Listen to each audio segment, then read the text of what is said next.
Ooh, keep drinking. Ooh, keep drinking.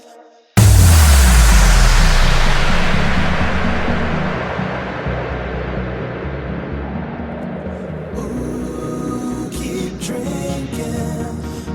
Ooh, keep drinking.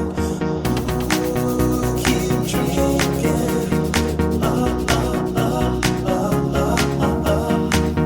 Turn down for what? Turn down for what? Turn down for what? Turn down for what? Turn down for what? Turn down for what? Turn down for what? Turn down for what? Turn down for what? Turn down, turn up, up, up, up, up, up, up. Turn down for what? Turn down for what? Turn down for what? Turn down for what? Turn down for what? Turn down, turn up, up, up. Now I'm at the bar again, chilling with my closest friends. Jaeger bombs and Rumplemans, Fireball and Jameson, Hennessy, Hypnotic and Amsterdam, Patron and gin. Round and round we go again, partying and never ends. Like ooh, keep drinking.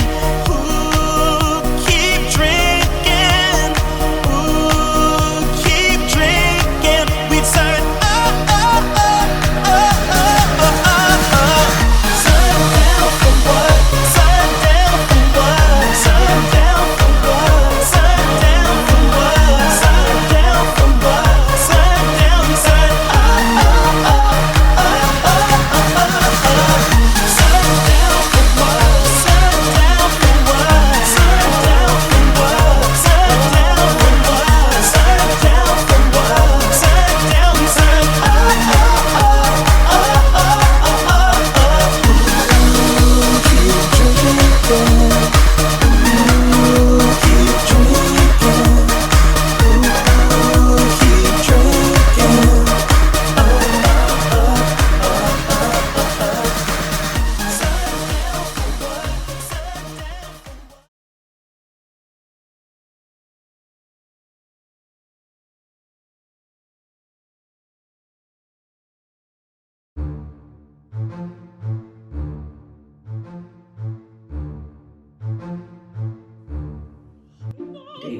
David? David. Where's David?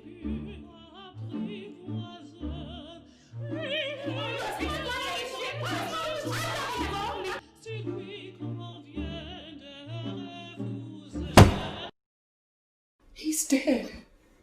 And we all go to jail. Especially if we don't figure out something else to do now. What do you expect us to do? Cut up the body Tony Soprano style and throw it in the lake?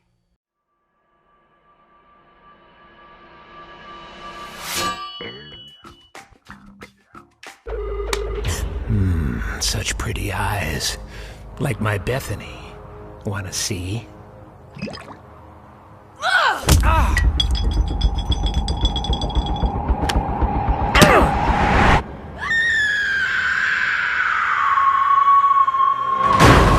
Wasn't saying that when you was hollering, "Oh, Felicia, don't stop." Hell, I didn't say the sex wasn't good. You can suck the hell out of some dick. Hell no, I want your deep throat ass to stop. That'll make you not a hoe. Hoe?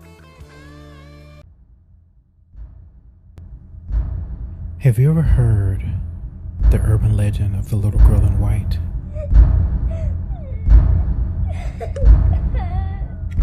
Little girl?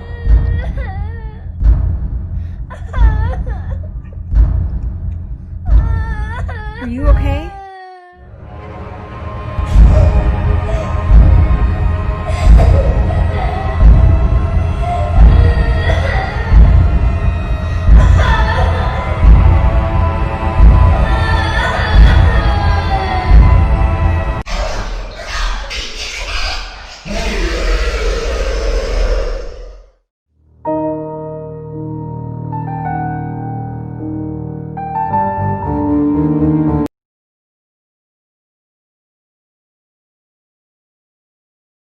How did you get started writing? What were some of the first things you were interested in writing as a young man? I started writing back in high school, actually. Like, I started writing kind of like short stories in high school. I was in a drama class that wound up getting dissolved because it was the 80s, and arts programs that were a part of schools got taken out of schools during that time, during the late 80s. But while I was in that class, it was one of my favorite classes where I got to kind of be creative and explore, and I wrote, my first kind of like little short stories in that class. And then from there, I was writing plays and I was writing poetry, and then eventually I got into music. It was what I was telling you before. I started, I had my hand at, kind of singing and music producing, and the thing about that is that nobody really tells you that you suck while you're doing it, and you kind of figure it out. I'm sure you weren't that bad. You're exaggerating. Wow. So it was that time is when I realized, music isn't for me. I need to go back to what I know that I'm good at, and I had been thinking about doing that for a while, going back to film, and as it stands, I'm pretty decent at film. So I did that, and I never looked back. So. Okay. Well, I guess that's a good segue into kind of my next question. Where did you first get into the filmography side of it, as opposed to starting out with writing? Where did you transition into kind of filming your own projects? Well, it kind of got to the point where I just got tired on waiting for the phone to ring. I had done some stuff out in LA with some different, studios and different production companies. And it was really just kind of, based on like who needed you, when. And there was a time when I was working pretty steadily, and I was like consulting on projects. I was, camera person on projects. I was writing on projects, things like that. And then it just kind of got to a time whereas, I got tired of waiting and, going out for stuff that I really wanted and not being able to get them, and then having to settle on doing, other stuff that I really didn't want to do, and, not ever working on anything that had anything to do with stuff that I was into or that I believed in. How many projects would you say you've been a part of, if you had to throw out a number? Since I started in the late 90s, close to 100. Wow. Yeah. With everything. For sure. Close to 100, yeah. Wow. Out of all the projects that you've done, what are some of your favorites? I know there's way too many, but give me a top 3. If You Love Me, that was a romantic comedy that I did. And like my first majorly kind of successful film was back in 2008. It was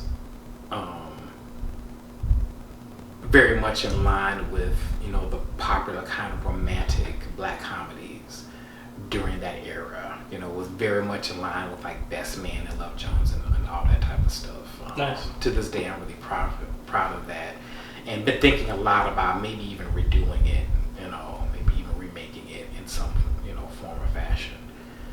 Sunshine Day, that was an awesome experience, an amazing film. Working with April and all the other actors and cast and crew was great.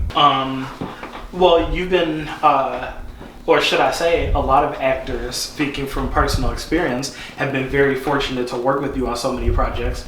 And I think it's something special, and it's very interesting when, you have so many talented young people, up and coming people from Chicago, and people who've worked in other markets and in Hollywood and in LA and Atlanta, and people who are just so clearly destined for big things and doing big things. And they're all just anxious to work with Lawrence. So when he comes up with a project, everyone knows that it's just going to be so much fun, and it's something that everybody wants to do.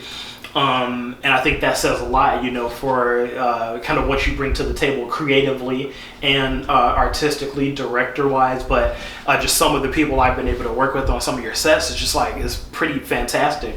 And to watch them grow from, kind of where they started to where they were working to see some of the projects that they're doing now is kind of surreal, If you had to pick one genre of a movie that you would do with an unlimited budget, let's not even say unlimited, let's say $50 million budget to do any genre film you could think of, what would you go for and why? We'll definitely do like a sci-fi flick. Okay. Science fiction. Science fiction is that's one of my most favorite genres. If I had to rate it, I would say sci-fi is first, then horror, then comedy, then everything else. For sure.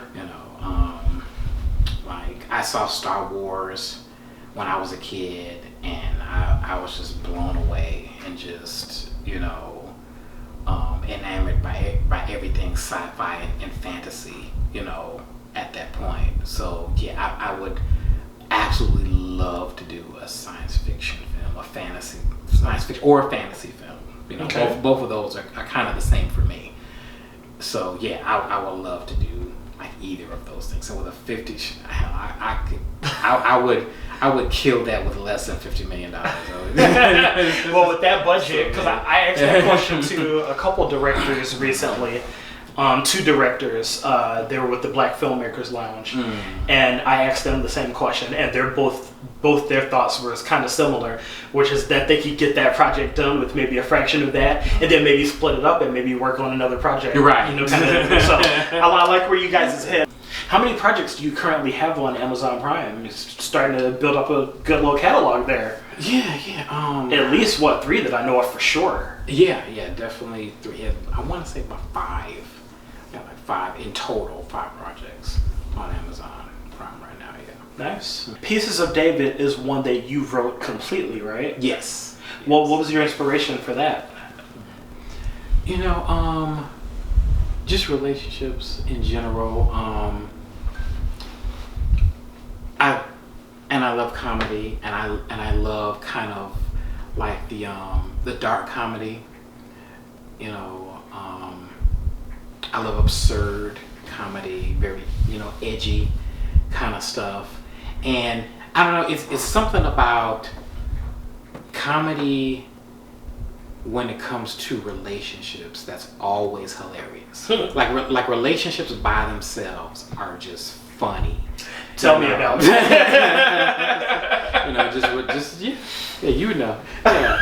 Relationships. Well, we were just talking about it before we started filming the show, but just some different dates that I've been on, and it can get comical is one way to put it for sure. I don't think you'll ever run out of material kind of with that well. I don't think you'll find the bottom of that well anytime soon. Right, exactly. And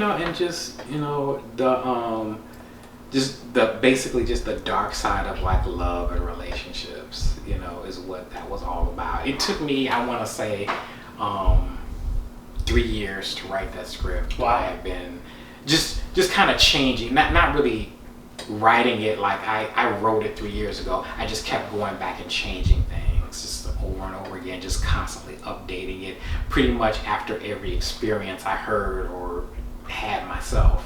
Until it was finally done and I was ready to actually put it out and do something with it. But Pieces of David is, in the category of some of the best projects, my favorite projects that I've done, that I've put out. For sure. And it's definitely a fun project. You've got a song on there too. Yeah, Pieces of David. Another time I got a phone call from Lawrence. I love getting these messages from Lawrence, either message or a text, and he was saying that he was looking potentially for some music for a project. And so I sent him a couple of songs that I had. and some of my newer things. And there was this one song that I had that nobody had heard, and it wasn't even fully done. I wasn't sure how I felt about it. It was a breakup song, ironically. And so I sent it to him, and he thought it was hilarious right away, and it ended up being perfect for the scene. Perfect. And back to the comedy side of kind of Lawrence's writing, I think that's one of the most fun things about going to see Lawrence's projects in the theater, is that he has this comedic timing and these moments where no matter where we're at, whether we're downtown at the Gene Siskel Film Center, whether we're on the south side or north side, wherever we're at, and people are just laughing hysterically, openly throughout the movie, and nobody can help it, and that's how you know you're doing something special, which uncontrolled laughter. Yeah. As a director, who are some of your favorite directors? Who do you look up to? There are a lot of guys and women, in the industry. Of course, I'm really loving like the old school heads, like Spike Lee and Martin Scorsese, all those guys, and I like a lot of the new ones too, like Nia Costa. She's amazing. Dee Williams, she's great. Spike Jones. Yeah, I mean, I'm really appreciating the, Ryan Coogler. I'm really just appreciating how creative, a lot of the directors of today, like the newer directors, are being. For sure. They're really kind of doing away with, the old traditional way of kind of doing film, and they're really branching out and doing like truly unique and different stuff. What advice would you have to, say, a young filmmaker who's just getting started in filmmaking, writing? What would you say to someone who's just getting their toes in this world? I would say to them to just to do it, because you don't know what you can do until you actually do it. You can go to school and all that, and that's fine. I went to school. I have a degree in film, so and all of that is fine. I didn't go until much later in life because I was actually doing film before I went to school. But I'm glad I did. But I'm more glad that I actually just went out and I did film, because I was able to learn. I was able to make the mistakes, see where my mistakes were as compared to other films that I really admired, and say, okay, what can I do to make my stuff look like that? And then being able to figure it out. You know what I mean? And I was able to do that. And then when I finally decided I was going to go to school and get a degree, school was a breeze for me, because I already knew most of what I had to learn, because I had already been doing By it. trial and error. Right, yeah, I already figured it out on my own. If you had to pick which role you would fill, and just one role, like if you could just be a director, or if you could just have that great cameo, which he does a ton of cameos in his films, and they're hilarious.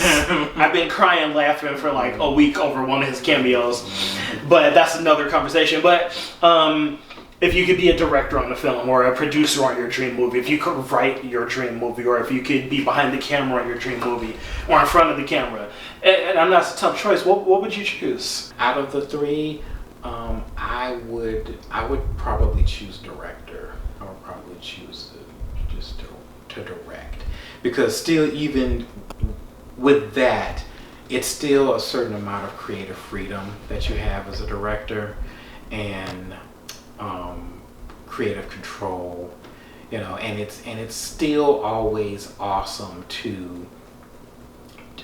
And then you get to really, really work with everybody. You get to really work closely with the writer, and you get to work closely with the actors, and you get to, if you're the type of director that's open to that, build a really good rapport with them, which I like to do, and really team up with, all of them to put out something really great and special. question for Cameos. I know you do a lot of cameos, and they're a lot of fun. Just to backtrack on that, do you do cameos in all your personal projects, or? Yeah, pretty much, and pretty much every project. Nice. Any film project. Is that kind of a Hitchcock thing? It is. You know, it's something that I decided to do. You know, because it's like some of my favorite directors. It's kind of like what they do. You know, Spike Lee does it, Quentin Tarantino does for it. sure. Alfred Hitchcock was like the boss of that. Right. Yeah. You know, so it's just kind of something that I saw them doing. I thought was just really cool. I was like, I want to do that. You know, if I'm gonna have this experience, I want to enjoy the whole experience of it. So how do you know which character speaks to you personally out of, whatever, 20, 30 characters in the project, and you just see this one that you're like, maybe that would be my voice, Or do you write yourself into, or is it a mix of both? It's usually, if I'm gonna take something, it's gonna be something that's gonna be small. It's gonna be something that, because I'm not trying to steal the spotlight from the other actors. So it's gonna be something that's gonna be small and just kind of like just to help the story kind of get pushed along. But yeah, I mean, it's not a whole lot of thought goes behind it. It's just whoever is is going to be like in and out quick, then that's who I'm gonna take. Well, I've seen you. So Lawrence is very versatile with his cameos. I've seen him be a serious cameo in the case of like A Sunshine Day, and then I've seen him be just a hilarious, random cameo in the case of maybe like the one where you were Juicy. That was Girls Are Riding. Yeah, that was hilarious. Yeah. Would you say you have a preference on, do you prefer more serious cameos, or do you like to get in there and kind of make people laugh and get out? I like to make people laugh. I figure. Especially if it's like something kind of serious. I like to, kind of come in and be like a little comic relief and then get on out of the way. What do you look for an actor who may be watching this program and they come in to read a line for you? What's your process? Because I know everyone's different. I mean, the audition process is the audition process. I'm not necessarily looking, for like the next Denzel Washington or anything like that. Just someone that just takes the role seriously. Someone that comes in, they're prepared and they're focused, and they want the job. I can tell an actor that's just trying to get anything, and someone that really wants to work on that particular project, that really wants that character, wants that project. There is a difference. There is a difference between someone looking at a character and looking at a character's description, looking at the synopsis of the film, and just going, all right, well, this will do, and someone looking at it and saying, oh, I can totally play this character. I can totally get into this person. I can become this person. I can bring this person to life. I really need to do this, and it shows in the audition room. And if people are confused as to why other people get parts and they don't, that's usually why. That's usually it, because we can tell for sure. We can absolutely tell. If you're just doing this because you're just trying to get a paycheck, or you're just trying to put another notch on the resume. Another line on your resume. Or if you really want it, we can tell. Wow. That's an amazing answer. And recently you wrapped up the animated film, which was released. It was released. Yeah, released. To Your Last Death. To Your Last Death. Yeah. I'm a co-executive producer on that. That was written by Jim Cyril and Tina Klein. And yeah, that is an animated sci-fi horror flick. And was that your first kind of animated project? Yes. Yeah. Wow. Yeah, it was. And we released that in middle of March, right when COVID hit. Of course. You know, but despite that, it's doing pretty well. It's on Amazon. You can see it on Amazon. You can see it on iTunes. Yeah, the clips I've seen looked amazing. Yeah, you can catch it on Vudu. The actual Blu-ray actually came out just recently, and you can get that everywhere. Nice. Yeah. And and like we got the voices of William Shatner in there, Bill Wise, Marina Basarin. You know, it's an awesome. If you like kind of gory, you know, hardcore animated horror, And there's a huge style. audience for that right Yeah, now. Like then- people love love that. You will love that film. Yes. So, just to wrap up, tell us a little bit more about your projects that are currently on Amazon Prime for people who are at home, during COVID time looking for something to watch. Okay. All right. Well, we've got what we talked about before, April Tyler Warren's film that I directed, that she wrote, Sunshine Day. That's currently on Amazon Prime. Great movie. Film that I'm co-executive producer of, the animated, feature horror film To Your Last Step. That's on there. My stuff, if you just really just want to laugh and just kind of, I don't know, get drunk or get high, then The Girls and Rodney, that's, definitely something that you want to watch. It's only half an hour, but it is the funniest half an hour. I didn't realize that one was on Prime, but I'm definitely going to watch it probably tonight. Yeah, it's Edward Williams III is in that one as well. Eric Land from Trapped in the Closet, he's in it. Another also. great guy, another amazing actor. A couple other of my older projects are on there. Urban Scenes, Volume 1 and 2, my sketch comedy project. Another project if you just want to, laugh and kind of turn your brain off. Both of those, are on there. And my romantic comedy, If You Love Me, is on there too, which is also pretty funny. And also much, old project from back in the day. Check out. Just great projects. Just an amazing body of work. It's exciting to watch Lawrence and everything that he's done.